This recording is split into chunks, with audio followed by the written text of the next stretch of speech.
Ya, empieza cuando quieras.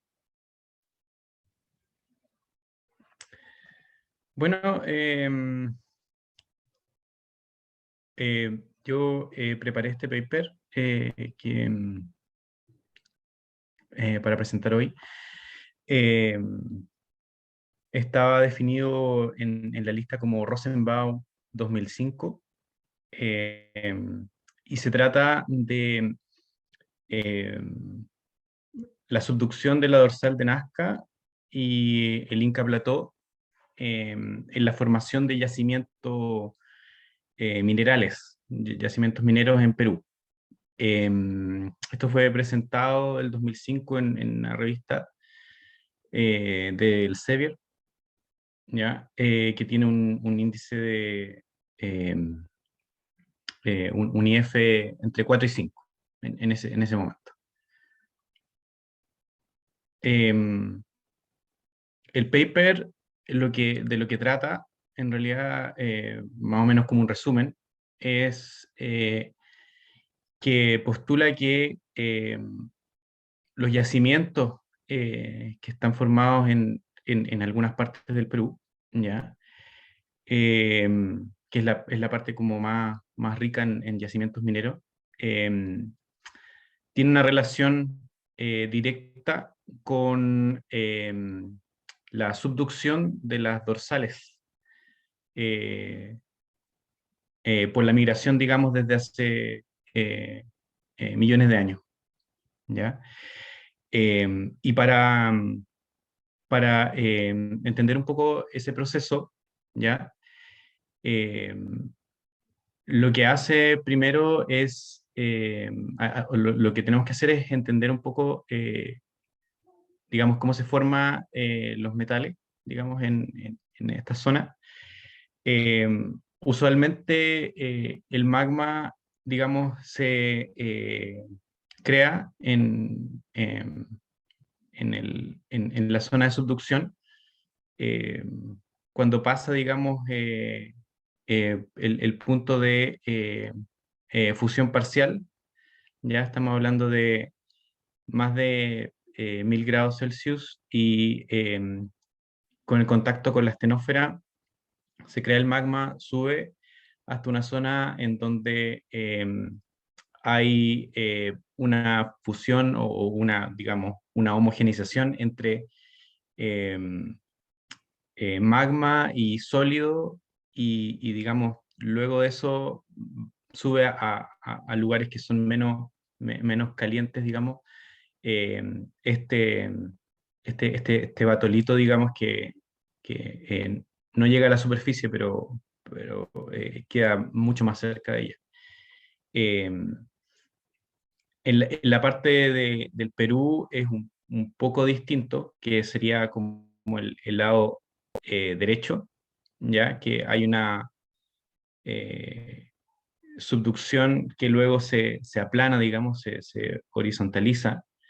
eh, y ¿por qué se horizontaliza?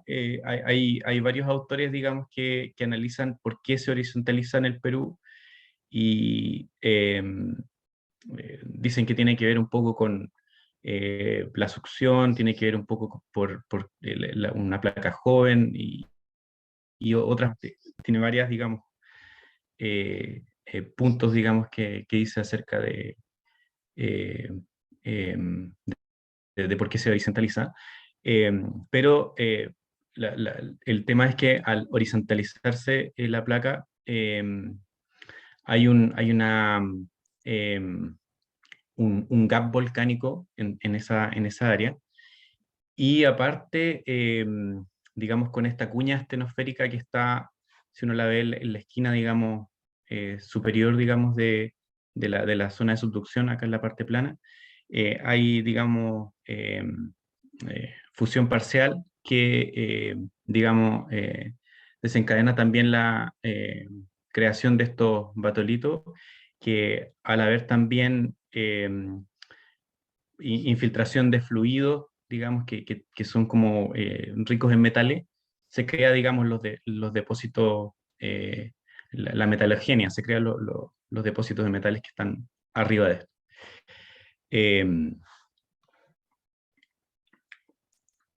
Bueno, las dos características importantes que son habladas en este paper para decir que las dorsales tienen que ver con la creación de yacimientos es que, primero, que las edades calzan en muchos de los yacimientos del Perú. O sea, que si uno ve los yacimientos de cobre, de zinc, etcétera, y de plata, eh, muchos de ellos están concentrados, digamos, en su origen entre 5 y 15 millones de años, ¿ya? Atrás. Y em, si uno después hace la regresión de dónde está la placa, por ejemplo, la placa de Nazca y la placa, o sea, el Inca Plató en esa zona, y hace como una relación de la migración de las dorsales, viendo la velocidad y en la dirección, digamos, de avance, digamos, de las dorsales. Uno puede ver que estas dorsales donde subductan, después se aplana un poco, generan este magma y van creando estos depósitos o yacimientos minerales. Y calza muy bien con el avance de las dorsales. O sea, ellos dijeron ya, primero la edad, que la mayoría consisten con una abrupta actividad metalogénica entre 5 y 15 millones de años, y más o menos calza, digamos, con lo que ocurría con la dorsal subductando de Nazca y el Inca Plató en ese momento. Y también, digamos, pasa en otras zonas, que eso lo vamos a ver enseguida. Em, Acá de cómo calculó la rotación, digamos, de las placas con respecto a los hotspots, etcétera, explica un poco eso, pero la idea es entender que la placa de Nazca, o sea, las dorsales sobre la placa de Nazca no van digamos, a la misma dirección, sino que en el fondo hay una rotación de las dorsales que va cambiando un poco respecto de la placa de Nazca, que es lo de este estudio, y respecto de las otras placas también. Entonces ahí dice, digamos, cómo ha sido la rotación durante los millones de años. Em, Bueno, esto ya lo expliqué un poco. Digamos, hay una correlación, digamos, que busca, digamos, eh, postular este paper, y que al parecer tiene mucho sentido. Em, claro, em, la zona de subducción, digamos, porque los fluidos, digamos, también están en la parte sólida, digamos, baja un poco la temperatura, digamos, de fusión, digamos, se produce este match que le llama, digamos, a match zone, que le llama acá Bueno, y también quería el paper mostrar que esto es extrapolable a otras zonas. Entonces toma, por ejemplo, el Juan Fernández Rich y hace lo mismo en la parte chilena, eh, ya tomando, digamos, el Rich hace 13, 15, 20 millones de años, y lo empieza, digamos, a avanzar, rotándolo, digamos, como con la dirección que debe haber tenido. Después, cuando subducta, pasa al flat slab. Entonces, todo ese avance de la Juan Fernández Rich se ve, digamos, cómo va dejando depósitos minerales que coinciden, digamos, con los depósitos actuales también, ¿ya? Entonces, eh, hay yacimientos que, si lo vemos de esta manera, están relacionados con las anomalías, digamos, topográficas, que en este caso son las dorsales. Ahora, ¿por qué las dorsales tienen que ver con la creación, digamos, de esto? Se postula, y se habla de otros papers, que el hecho de tener exceso de, o como exceso de grosor, digamos, en estas anomalías topográficas, ayuda, digamos, a que haya erosión, digamos, en la placa, digamos, cabalgante, y también, digamos, eso ayuda a que cuando se da la temperatura digamos, ahí está la cuña astenosférica, se cree, digamos, este magma, digamos, que lleva a, con los fluidos que están más arriba de la zona de Mach, crear, digamos, estos depósitos minerales. Y entonces hay un cruce de asociación topográfica de las dorsales con los yacimientos, digamos, existentes al día de hoy. Y muchos de ellos calzan con Nazca, con Juan Fernández, con Inca Plató. Y aquí están, digamos, listados, digamos, todos los yacimientos. Muchos de ellos son conocidos, digamos que todos los podemos identificar. Otros son como más de Latinoamérica. No conozco, digamos, tanto de Latinoamérica en ese sentido. Eh, y la conclusión, bueno, sería que existe un link entre la subducción de las dorsales y la creación de yacimientos. Dice de los Andes peruanos, pero la mitad del paper se trata de Chile. Pero bueno, es como, supongo, digamos, que la idea era ver la parte del Perú, que es, digamos, la dorsal de Nazca y el Inca Plató.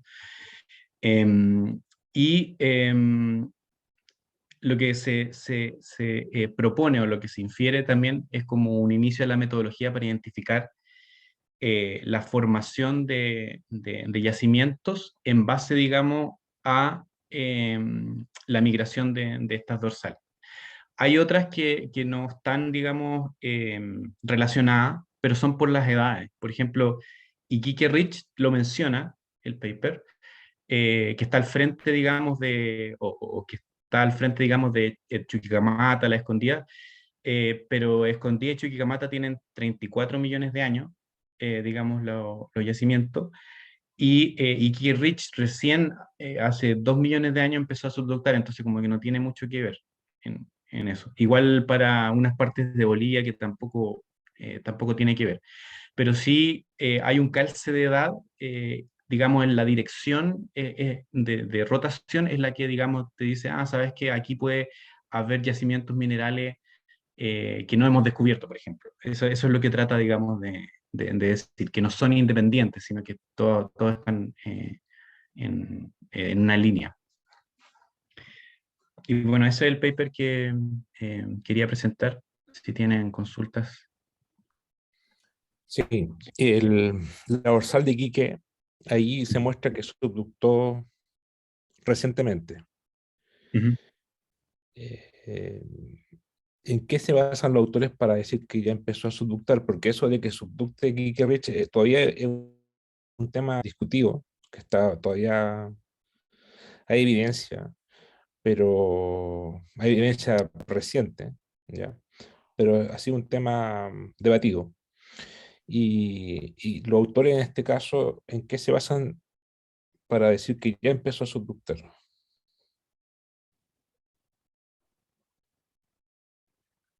Mm, Específicamente de Iquique Rich, no tengo conocimiento de por qué empezó a subductar.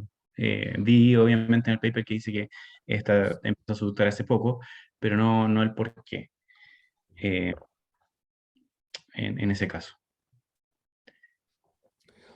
Eh, ¿Recuerdas tú en el paper que los autores hablan un poco de las dorsales gemelas o las dorsales... Sí,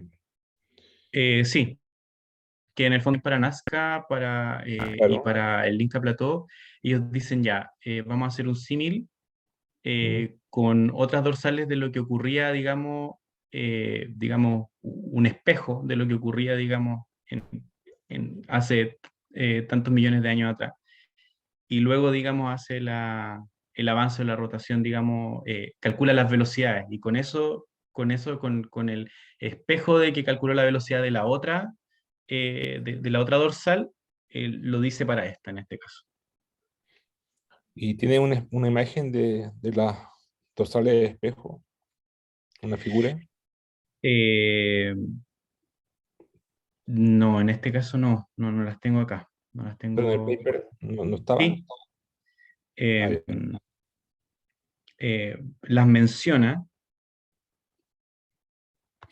Claro, porque gráficamente se ve claro. Ah, ya. O sea, se ve claro que son los espejos y que. Sí, las menciona, por ejemplo,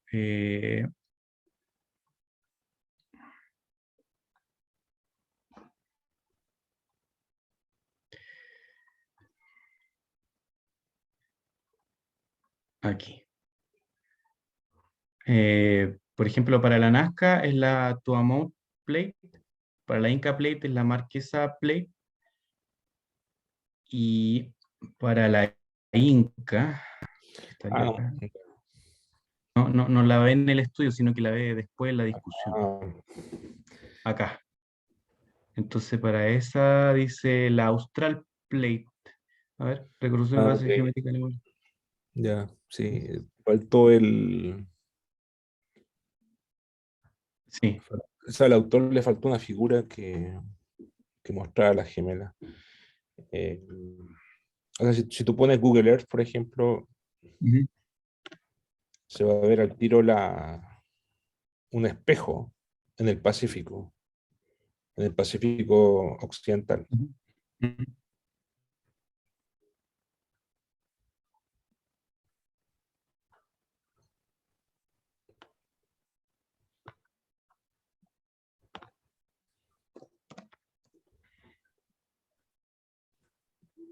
Claro, está más hacia el oeste, más ahí las demás arriba. Ahí esa sería como la Tuamotu, Ujú. que sería como la Nazca Ridge, el espejo. Y eso ya, acá hay puro mar, o sea, puro océano, y allá hay placa sudamericana, entonces como hay placa sudamericana subducta. Y estos se mueven con la misma velocidad, o sea, Claro. con la misma tasa de expansión, y por lo tanto es una prueba de que ya es subducto. Bueno, obviamente también los modelos cinemáticos, todo eso, de evidencia sismológica. Eh,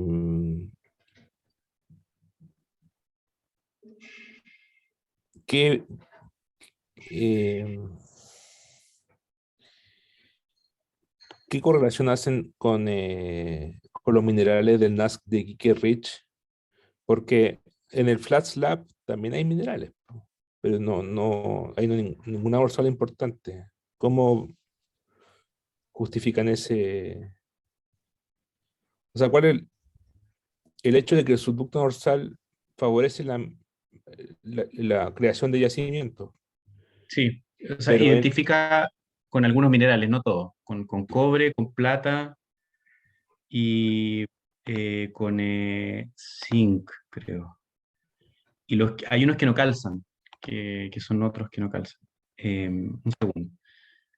Eh, sí, con cobre, con plata,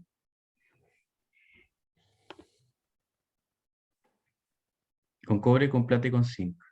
Sí. Y los que no calzan son los demás, que no tienen relación con la dorsal. Disculpe, profe, ¿esa era la pregunta o...? o sea, ¿qué calza con las dorsales? Primero, la El, forma, ¿sí? ¿cómo? ¿Qué calza con las dorsales? ¿Con Eh, qué se correlaciona? tres tipos de yacimientos que son cobre, plata y zinc. Ya. Y mi pregunta, yo no soy experto en metalogénesis para nada, pero al sur de Iquique Ridge, por ejemplo, y al norte de Juan Fernández, también hay yacimientos minerales de cobre, ¿cierto? Como El Salvador. eh, que- eh, que- ¿Cómo justifican eso? Ah, porque ahí no hay dorsal oceánica. Claro, claro. Y lo que pasa es que Iquique Rich, que recién está comenzando a subductar, ellos en el paper dicen que, o sea, todos los que están en rojo, por ejemplo, que no tienen mucho que ver con lo que encontraron en el paper. Los que están en azul, eh, disculpe, los que están en frente de Iquique Rich no tienen que ver con Iquique Rich, porque estos son mucho más antiguos, entonces ellos dicen que no le encontraron ninguna relación. Ya, Los que están enfrente de Juan Fernández, sí. Y los que están hacia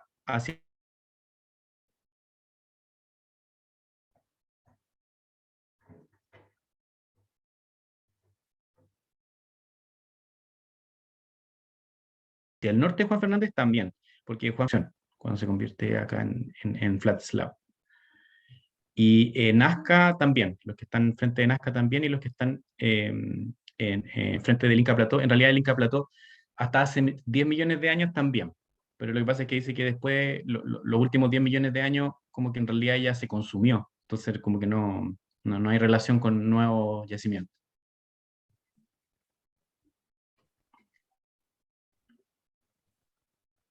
ya.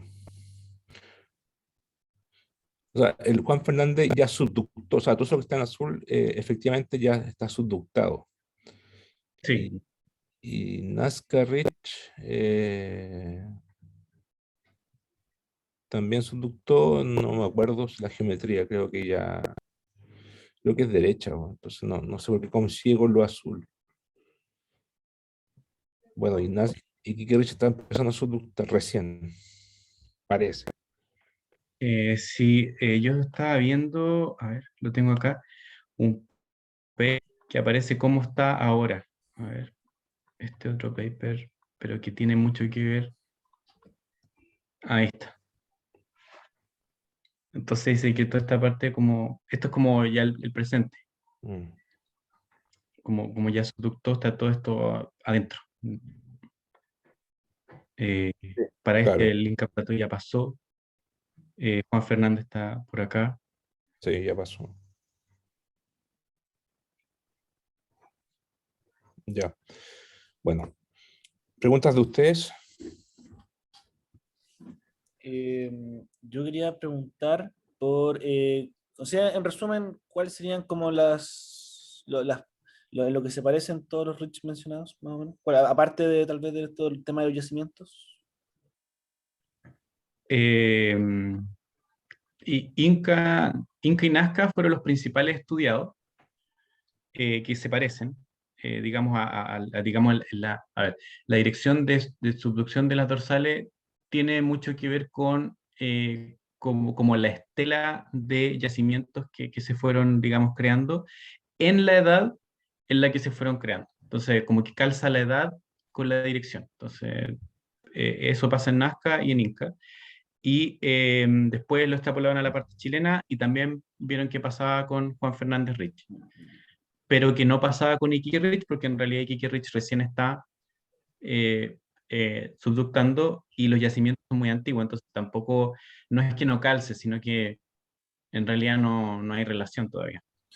Ya. Entonces no se sabe, no, Eh, no se propone, digamos, por qué fueron creados tampoco y lo menciona, que ocurrió ahí. y menciona algún otro tipo, o sea, algún otro REACH en el mundo o algo más, así como más información de otros lugares o algo así. Eh,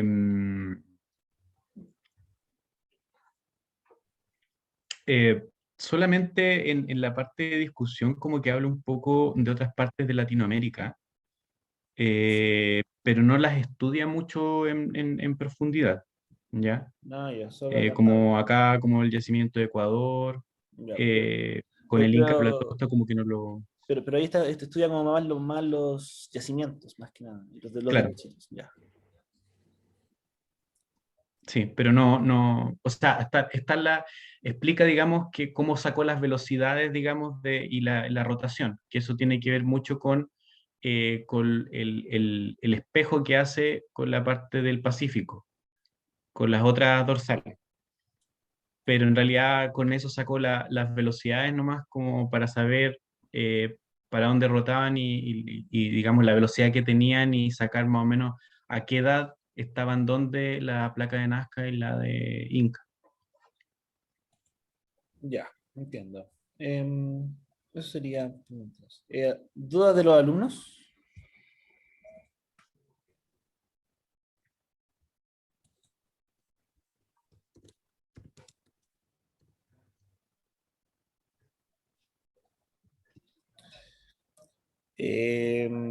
Si no hay dudas, ¿se me escucha, cierto? Sí, sí, Ah, ya. vamos a la... Entonces vamos a la siguiente presentación entonces. El siguiente en presentar es Simón Lecaros. Te doy al tiro, Simón, el co-host para que puedas poner. Muchas gracias. Y ahí está.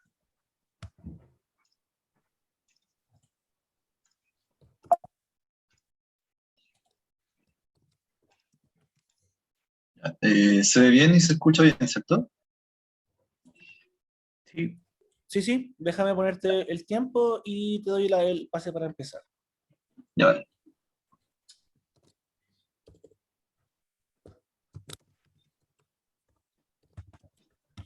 Ya, empieza cuando queráis.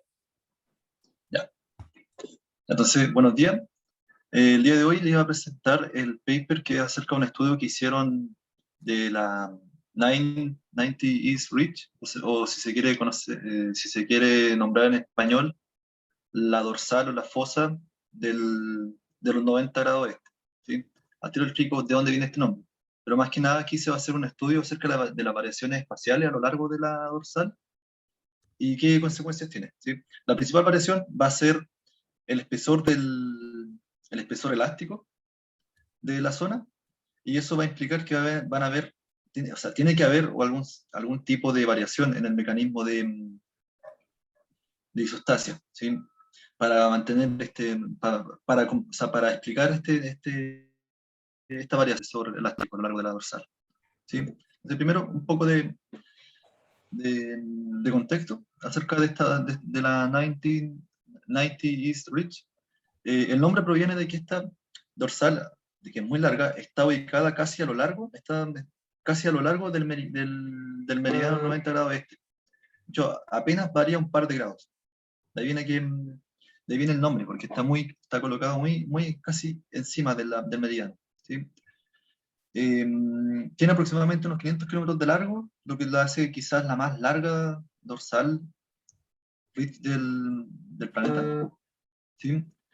Tiene distintos, o sea, no se, tiene distintos orígenes, ¿sí? Son varios factores que se juntan, pero más que nada está originado por el punto caliente Kerguelen y también por el movimiento de la placa indo-australiana, que tiene un movimiento predominantemente hacia el noreste en realidad, ¿sí? Y este desplazamiento sumado al efecto del punto caliente va formando esta dorsal casi que sigue una dirección sur-norte. ¿Sí? Ya, entonces, como les dije, va a haber un espesor elástico variable. Vamos a ver cómo varía esto. Y este espesor implica que hay algún tipo de espesor o sea, algún tipo de variación a lo largo de las fosas del mecanismo de isostasia. ¿Sí? Este es un mapa de batimetría que lo saqué no está en el paper, pero para mostrar cómo luce la fosa, o sea, cómo luce la dorsal más o menos. No va a haber una variación de altura muy importante, ya que está cubierto por sedimentos marinos. Y la mayoría de estos sedimentos provienen del Golfo de Bengala, de los ríos que se ubican por ahí. ¿Sí? Bueno, y la edad, por supuesto que va a variar. La parte más antigua va a ser en la zona norte, que tiene una edad aproximada de 77 millones de años, mientras que la sur es unos 40 millones de años, más o menos. ¿Sí? Ya, como les dije, la variación del espesor elástico. Por ejemplo, aquí la fosa en el estudio se le divide en distintos bloques, se le llama literalmente bloques, ordenado, o sea, el número que se le coloca a cada bloque está ordenado desde sur a norte. ¿Sí? al tiro más adelante voy a explicar por qué hay dos valores para el espesor elástico. Pero aquí pueden observar que más al sur tiene un valor de 10, de 12 kilómetros, mientras que más al norte es mucho más grueso, 24, 32, y aquí se dice que incluso puede llegar a los 35. ¿Sí? Acá se ofrece más que nada un rango para el espesor elástico, un rango de estimación. Y bueno, y también podemos observar que aquí en la parte central, en los bloques que están al centro, varía bastante. ¿Sí? Realmente es bastante delgada el espesor elástico, aquí de 6 kilómetros, y también puede llegar a valer más de 15 kilómetros. ¿Sí? Entonces va a haber una variación importante en la zona central, va a ser más o menos delgado el espesor elástico en la zona sur y bastante grueso en la zona norte. ¿Sí? Ya, entonces, esta variación sugiere distintos mecanismos de isostasia que va a depender más que nada de las características geológicas y tectónicas de la región en la que está ubicado el bloque. Para deducir el espesor elástico se van a medir más que nada anomalías de gravedad. Y bueno, y la edad reportada de las rocas de la dorsal vienen de mediciones magnéticas. ¿Sí? Pero aquí la edad se coloca para como contextualizar, pero no va a tener una gran implicancia en el resultado. ¿Sí? Ya, entonces, aquí a la izquierda va a haber una anomalía del geoide, que varía unos pocos metros, y a la derecha va a haber una anomalía de aire libre.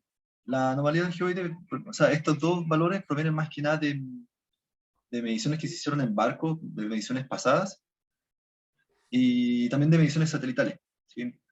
Estos datos de anomalía, bueno, para hacer el tratamiento de datos, para obtener después el espesor elástico, se debe tomar en cuenta el espesor conocido o reportado de los sedimentos, y también la batimetría del lugar, que también se conoce bien.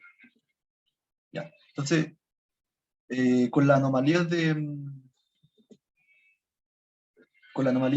gravedad encontradas, se calcula lo que se le conoce como la anomalía de Bouguer del manto, que es como restando el efecto de la corteza y de los sedimentos, y esto nos permite obtener el espesor elástico, pero aquí, en este corte de oeste a este, podemos ver que esta anomalía de Bouguer del manto presenta una importante aquí, justo al medio, que es justo donde está ubicado la dorsal más o menos, que esta anomalía o sea, es bastante importante, o sea, es bien notorio que hay un efecto aquí en la anomalía, o sea, a lo largo de la dorsal. ¿Sí? Ya. Un poco así como un resumen muy breve de cuál es el modelo flexural que se toma en cuenta para calcular el peso elástico. Aquí está el valor de la anomalía de gravedad, delta T va a ser la anomalía del geoide, y también la topografía del lugar. ¿Sí? Y este es más o menos, así muy resumida, la relación matemática que existe entre el espesor elástico y los demás valores. ¿Sí? Los parámetros que se utilizan aquí se ubican en este cuadro, que son parámetros bastante ya conocidos, ¿sí? Hacer como la densidad del agua, la densidad de la corteza oceánica. Pero como les digo aquí, con estos valores se puede estimar un rango probable que va a tener el espesor elástico. ¿Sí? Y finalmente se escoge un espesor elástico para cada bloque, el bloque que habíamos separado, que se había separado la dorsal anteriormente, y aquí se obtienen los valores. ¿Sí? O sea, los valores que había mostrado en un cuadro anteriormente, aquí están en un gráfico, y acompañados del rango probable. ¿Sí? También se obtiene que el MO, la profundidad del MO, también va a ir variando a lo largo de la dorsal, y esto implica que la corteza oceánica va a tener un espesor aquí, que también va a variar la corteza oceánica. ¿Sí? Y de ahí proviene la variación de la gravedad y de la anomalía de Bouguer calculada delante. ¿Sí? Entonces, como les dije, estas características especiales que van a ir variando a lo largo de la dorsal tienen que ir acompañadas de o sea, tienen que estar explicadas por alguna variación en el mecanismo de isostasia. ¿Sí? Y esto se explica y se relaciona con las características geológicas y tectónicas de cada zona, Por ejemplo, al norte de la dorsal, la dorsal va a estar muy cerca del contacto entre la placa indo-australiana con la placa euroasiática. Por la zona, por aquí debería estar como Indonesia y Malasia, por acá. Y nosotros sabemos que hay una zona de subducción bien activa acá. Entonces esto va a afectar más o menos al norte de la dorsal el mecanismo de isostasia. En la zona centro-sur va a estar un punto caliente que también va a interactuar con el mecanismo de isostasia, mientras que la parte más al sur va a estar cerca del contacto de la placa indo-australiana con la placa antártica. ¿Sí? Entonces son estas variaciones de las características a lo largo de la dorsal lo que van explicando más o menos cómo varían claro, las condiciones de isostasia. Y esto ofrece una gran oportunidad para conocer mejor, ¿sí?, el mecanismo de isostasia en todo el planeta. ¿Sí? Esa sería la principal implicancia del paper, ¿sí? Y por qué se eligió esta zona como una oportunidad para estudiar mejor los mecanismos de isostasia. Bueno, estos serían los resultados, y muy resumidos. Y esta será la presentación. Muchas gracias por su atención. Ya, ¿puede mostrar el autor primero, por favor, de nuevo?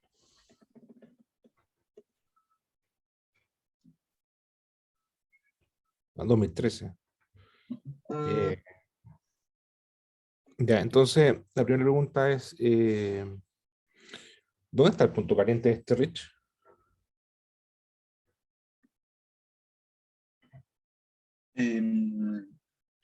Estaría en la zona centro-sur, aproximadamente, el punto caliente actual. Porque, bueno, algo que no nombre es que igual este punto caliente, al parecer, no se ha mantenido inmóvil, ¿no? Igual se mueve.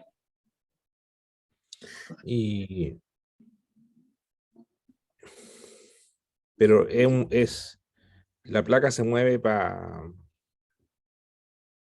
arriba, para el norte, ¿no? Hacia el norte. Esa es como la dirección predominante. ¿Y cómo se genera entonces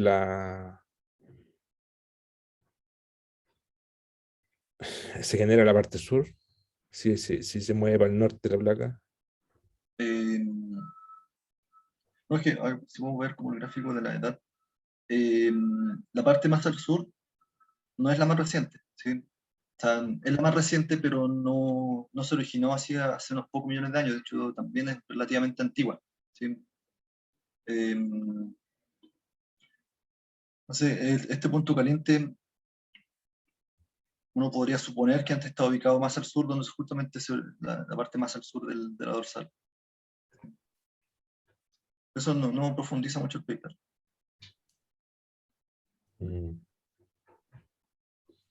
O sea, si un punto, eso es como raro, o sea, sí,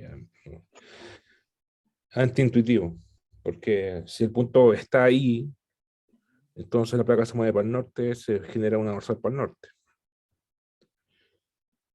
Y si hay un tramo para el sur, es porque el punto caliente está en otro lado antes. Sí. O la placa se movió, pero, o sea, se movió como, no sé. Ya.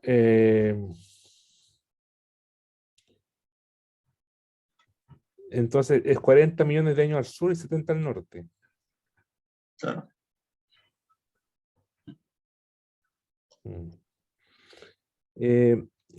¿Cómo se obtuvieron los espesores elásticos? Bueno, a partir de la anomalía de gravedad, del geoide de la anomalía de gravedad aire libre, se calcula, bueno, y también se puede calcular también la anomalía de Boyer del manto, ¿sí? Esto restando el efecto de la corteza. Esta era la fórmula que relacionaba el espesor elástico con esta anomalía, ¿sí? Y no se obtiene, o sea, no se obtiene un valor exacto, sino que se obtiene un rango. Y hay como un error asociado a cada valor del rango y se escoge finalmente como el espesor elástico más probable o el mejor, según el modelo, sería el que presenta como el menor parámetro de error. Pero aquí no quise profundizar por temas de tiempo en ese detalle. Bueno, y un poquito en este cuadro de acá. Ya, pero ¿qué valor le da de espesor elástico? ¿Hay variación? ¿Todo el mismo valor? El espesor elástico, o sea, es un rango, ¿sí? Para cada bloque hay un rango promedio, Ya, ¿sí? entonces ahí está. Es 10 B1. B1 al norte. El B1 no, B1 es más al sur. Aquí el orden del cuadro está como inverso al orden geográfico. Se va de 10 hacia el norte con 36 y pasa por 0 cerca del punto caliente, lo cual tiene sentido. Eh,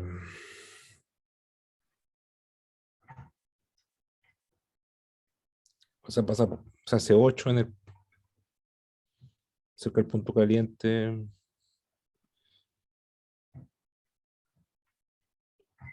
Pero dice que hay isostasia.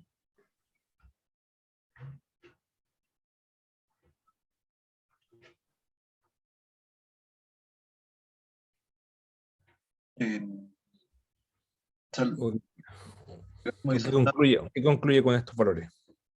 eh, que las características geológicas y tectónicas de cada zona va a influir un poco en la, o sea, va a influir en el espesor elástico. ¿Sí? Y había nombrado acá al final alguna de como un resumen de las características que existen en cada zona. Aquí estaba en contacto con la placa, la placa euroasiática, al sur estaba la placa cerca del contacto con la placa antártica, aquí está el punto caliente.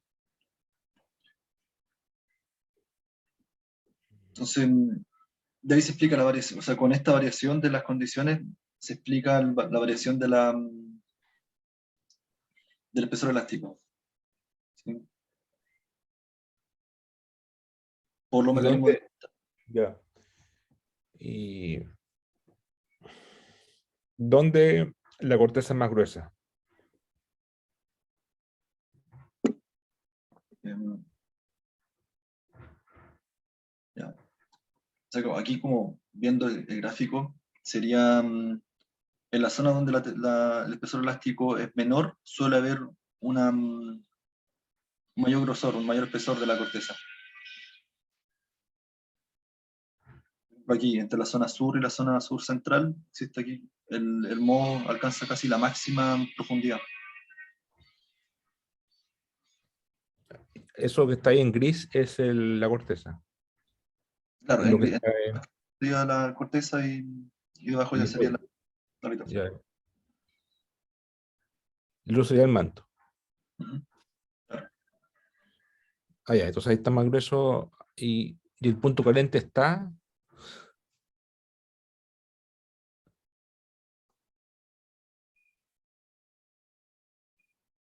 Eh,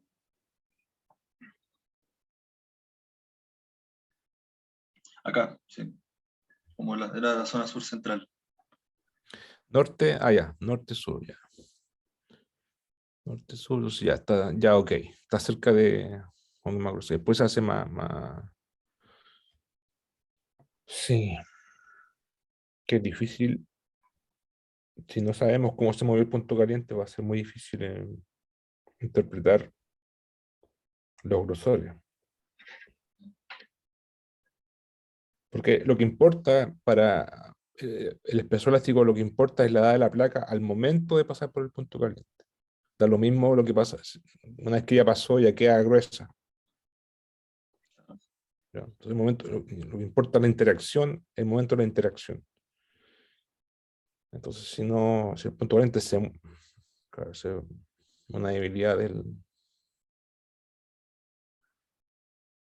paper o del trabajo, no sé, pues si no explica bien el punto caliente, ya. ¿Preguntas de usted? Em, yo quería preguntar sobre si podía desarrollar un poco más la idea de distintos mecanismos de compensación.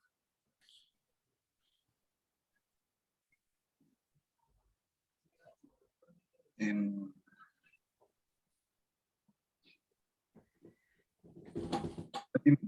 va a influir más que nada, o sea, además de la temperatura de la placa, también va a influir los movimientos del manto, de los fluidos del manto. la densidad de la corteza y la densidad de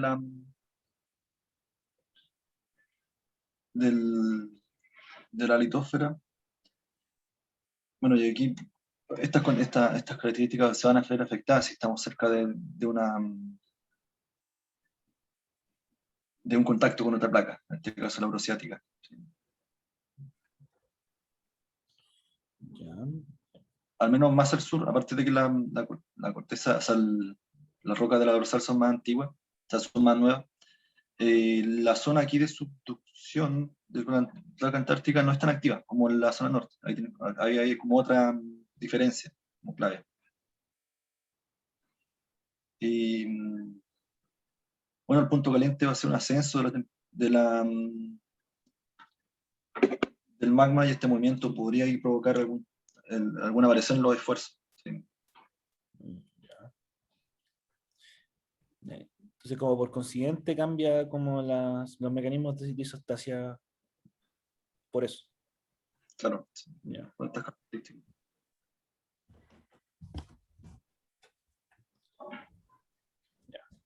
Esa era mi duda.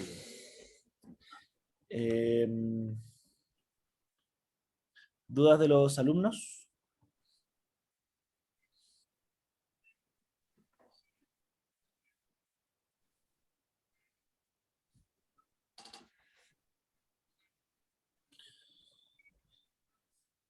¿No? Isostasia debe ocurrir cuando el espesor elástico es pequeño.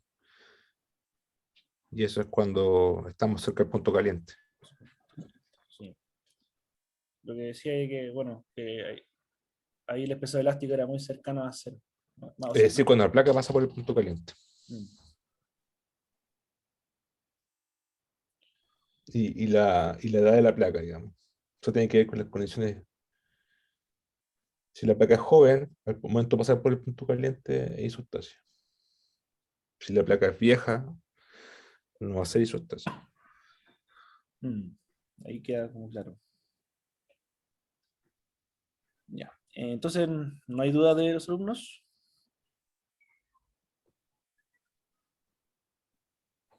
No. Parece que no. Entonces, lo dejamos hasta aquí.